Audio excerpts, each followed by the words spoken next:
اغلب تجار اللي شغالين في قسم الرجال بيبقوا عندنا في شركه رفع الصيام هم مبسوطين جدا عشان اكتر من حاجه منها ان هم هيلاقوا كل التشكيل اللي هم بيدوروا عليه بره موجود، يعتبر اوضه واحده زي دي كده موفرين عليهم التنقيه. هتيجي الاوضه دي شركه رفع الصيام عشان خاطر تشوف صفوه المصانع الموجوده عندنا زي ما انت شايف كده على ارض الواقع، شوف الخامه بتاعتها، شوف التنجيش بتاعها، شوف كمان الالوان بتاعتها. يعني الموديل الواحد جاي لك منه الوان كتيره جدا زي ما انت شايف.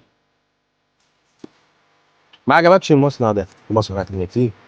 طيب انا محتاج روح تاني موجود عندك. بص يا سيدي، لو انا حابب شغل في بيتي مثلا ويكون الى حد ما قريب للفروع، موجود عندك مصنع زي رايا بيقدم لك الشغل ده. عندك منتج زي ده كده، اول ما تشيل بنطلون ميلتون تحط مكانه بنطلون جينز بقى طقم خطير عليه، حتى لونه كمان مميز. عايز سوت بس بتدور على السوتات، تحب ان هي تلبس سوتات شغل الترندات، موجود برضه في شركه رفع الصيام زي ما انت شايف السوت الخطير ده موجود في شركه رفع الصيام. عايز حاجه بيزك تنفعني كده في قلب البيت في بره البيت تكون على الخفيف برضه موجود. مصنع واحد بس بيقدم لك منتجات كتيره جدا تقدر ان انت توفرها. تحطها على شماعه، تحطها مثلا شغل او بشكل عرض زي ده جميل جدا وبسيط، يعتبر ده محل صغير تقدر ان انت تبني عليه. عايز تسكيره قمصان برضه موجود، مشكله قويه جدا بالبناطيل الميلتون مختلفه الخامات عشان تقدر تنقي زي ما انت عايز. سويت بانكس عايز الوان كتيره جدا برضه موجود. عايز شغل شتوي وجواكت برضه موجود. عندنا ده وعندنا ده. الفيصل هتيجي هنا في شركه رفع الصيام هتعمل جوله خفيفه كده في شغل الرجالي في الخروج بالذات او البيتي برضه موجود. عالم الملابس الداخليه والشرابات